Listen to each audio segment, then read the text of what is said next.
झारखंड चुनाव की तारीख जैसे जैसे नजदीक आ रही है वैसे वैसे सियासी घमासान भी खूब देखने मिल रहा है। सूबे में एक बार फिर से सरना धर्म कोड लागू करने की मांग जोर पकड़ रही है। इतना ही नहीं, सत्ताधारी पार्टी झारखंड मुक्ति मोर्चा और कांग्रेस ने इस कानून को राज्य में दोबारा सरकार बनने पर लागू करने का वादा किया है। वहीं कांग्रेस और जेएमएम के सरना धर्म कोड लागू करने के दाव को बीजेपी के यूसीसी के जरिए हिंदुत्व के नैरेटिव के काट के तौर पर देखा जा रहा है। राजनीति तब और दिलचस्प हो रही है जब बीजेपी ने कह दिया कि पार्टी सरना कोड को लागू करने के पक्ष में है। अब बताइए, खेल ही बदल गया। आपको बता दें कि यह सरना धर्म कोड जो है वो दरअसल है क्या। लंबे समय से इस कानून की मांग भी चल रही थी और इस कानून को लागू करने के लिए क्या क्या मुश्किलें हैं और क्या क्या तैयारियां हैं, दोनों आपको बताते हैं। दरअसल आदिवासी समुदाय द्वारा पालन किया जाने वाला एक प्राचीन धर्म है ये। इसमें आदिवासी समुदाय के लोग किसी मूर्ति की नहीं बल्कि प्रकृति की पूजा करते हैं और ये प्रकृति प्रेमी होते हैं। ऐसा माना जाता है कि आदिवासी कोई धर्म नहीं है बल्कि एक जीवन पद्धति है। झारखंड, बिहार, ओडिशा, बंगाल और छत्तीसगढ़ में मुख्य रूप से आदिवासी समुदाय के लोग इसका पालन करते हैं। लंबे समय से आदिवासी समुदाय के लोग सरना धर्म कोड की मांग कर रहे थे और हाल ही में उनकी ये मांग तब तेज हो गई जब चुनावी माहौल बन गया। ऐसा कहा जाता है कि सरना धर्म जाति, लिंग, वर्ग का भेदभाव नहीं करता। ये सभी को एक नजर से देखता है और एक दूसरे का खासा सम्मान करता है। वहीं आदिवासी समुदाय की मांग है कि भारत में होने वाली जनगणना में अन्य समुदायों के धर्मों की तरह सरना धर्म का भी कॉलम बनाया जाए। जब आदिवासी समुदाय के लोग फॉर्म भरें तो उस फॉर्म में सरना धर्म का उल्लेख हो, जिस प्रकार दूसरे धर्म के लोग फॉर्म में हिंदू, मुस्लिम, सिख, ईसाई और तरह तरह की जाति और संप्रदाय लिखते हैं।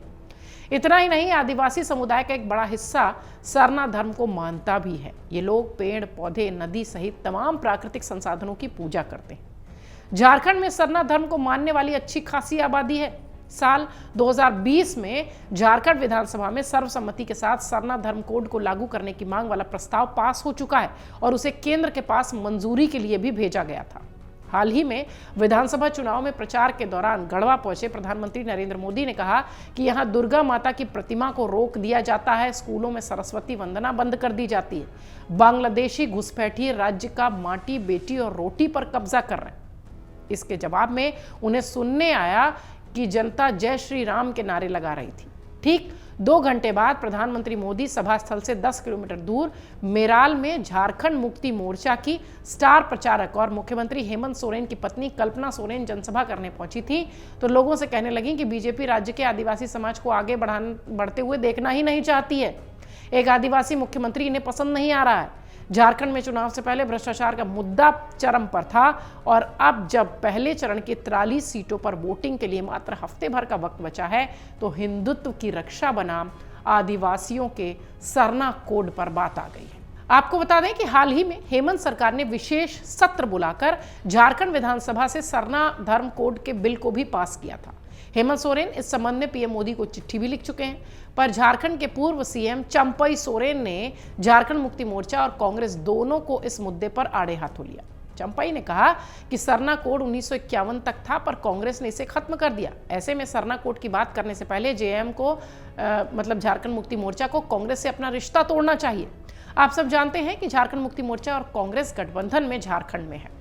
वहीं आदिवासी समुदाय से बीच अगर देखा जाए तो ईसाई मिशनरियों के प्रभाव और सक्रियता को भी सरना कोड की मांग से जोड़कर देखा जा रहा है। सरना कोड की मुखालफत करने वाले कहते हैं कि सरना धर्म असल में सनातन धर्म परंपरा का ही एक आदि धर्म है, जीवन पद्धति है।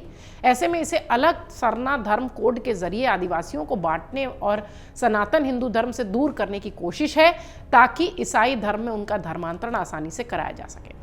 फिलहाल झारखंड में आदिवासी आबादी जिस संख्या में है, हर पार्टी उसे लुभाने की कोशिश में है क्योंकि वही सबसे मजबूत वोटर है। और अब ये सरना धर्म कोड जिसका जिक्र चुनाव से यानी पहले चरण के चुनाव से ठीक 1 हफ्ते पहले हो रहा है, ऐसा लगता है कि ये हिंदुत्व बनाम सरना धर्म कोड की जो लड़ाई है वो एक मजबूत मुद्दे के साथ झारखंड के चुनाव में प्रभावी होगी और वोटर्स को भी इससे प्रभावित करेगी। अगर आप ये वीडियो YouTube पर देख रहे हैं तो हमारे चैनल को सब्सक्राइब कर बेल आइकन दबाएं और Facebook पर देख रहे हैं तो हमारे पेज को लाइक करें। 8 मिलियन प्लस सब्सक्राइबर, आपके इस भरोसे के लिए बहुत धन्यवाद।